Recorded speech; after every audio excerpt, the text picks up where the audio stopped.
The very word secrecy is repugnant in a free and open society, and we are, as a people, inherently and historically opposed to secret societies, to secret oaths, and to secret proceedings.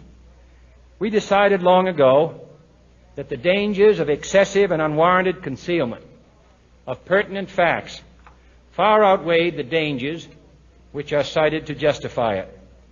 Even today, there is little value in opposing the threat of a closed society by imitating its arbitrary restrictions.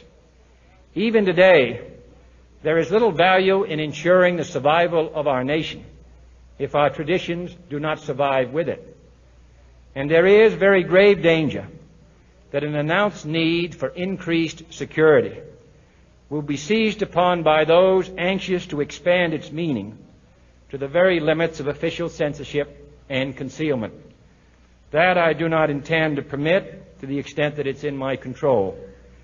And no official of my administration, whether his rank is high or low, civilian or military, should interpret my words here tonight as an excuse to censor the news, to stifle dissent, to cover up our mistakes, or to withhold from the press and the public the facts they deserve to know.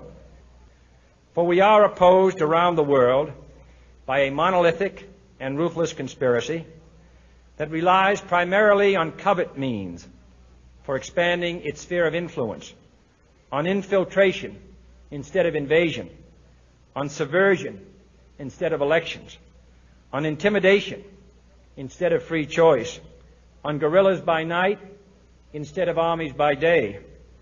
It is a system which has conscripted vast human and material resources into the building of a tightly knit, highly efficient machine that combines military, diplomatic, intelligence, economic, scientific, and political operations. Its preparations are concealed, not published. Its mistakes are buried, not headlined. Its dissenters are silenced, not praised. No expenditure is questioned, no rumor is printed, no secret is revealed.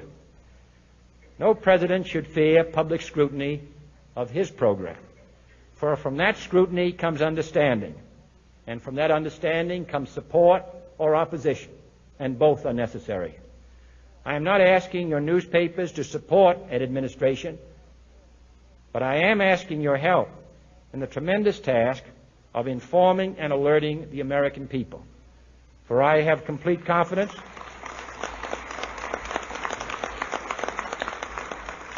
in the response and dedication of our citizens whenever they are fully informed.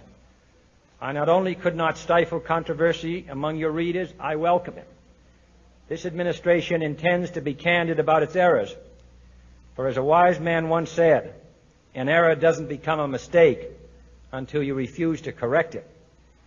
We intend to accept full responsibility for our errors, and we expect you to point them out when we miss them. Without debate, without criticism, no administration and no country can succeed, and no republic can survive. That is why the Athenian lawmaker Solon decreed it a crime for any citizen to shrink from controversy. And that is why our press was protected by the First Amendment, the only business in America specifically protected by the Constitution, not primarily to amuse and entertain, not to emphasize the trivial and the sentimental, not to simply give the public what it wants, but to inform, to arouse, to reflect, to state our dangers and our opportunities, to indicate our crises and our choices, to lead, mold, educate, and sometimes even anger public opinion. This means greater coverage and analysis of international news, for it is no longer far away and foreign, but close at hand and local. It means greater attention to improved understanding of the news, as well as improved transmission. And it means, finally, that government at all levels must meet its obligation to provide you with the fullest possible information outside the narrowest limits of national security. And so it is to the printing press, to the recorder of man's deeds, the keeper of his conscience, the courier of his news, that we look for strength and assistance, confident that with your help, man will be what he was born to be,